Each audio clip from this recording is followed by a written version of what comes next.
jërë ngeen jëf mbokk yi di internet yi ba Sénégalactu dal leen ak jàmm ci xibaar yi nag dañ koy door yëgal ci jot a fees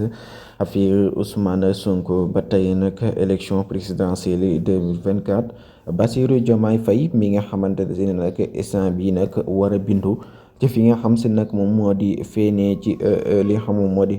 temps d'antenne bi war na kaa bind fee xam si ne moom mooy ca RTS. moom mii di Bassirou Diomaye Faye ginnaaw liberté provisoire bi nga xam si ay avocat am demoon nañ pour ñaan ko loolu daal dañ kaa mujj rejeté moom mi nga xam moo di Bassirou Diomaye Faye ba pare nag élection yi li ci des bëriwul dañ naan rek benn jour wala 2 jours moo ci des rek pour rek ñu mën a dem defe ji commencé li nga xam si nag moom moo di campagne bi pour élection présidentielle yi 2024 ba tey Bassirou Diomaye Faye moo ngi ci kaso bi li nga xam moom moo di temps d'antenne am rek kenn joxu ko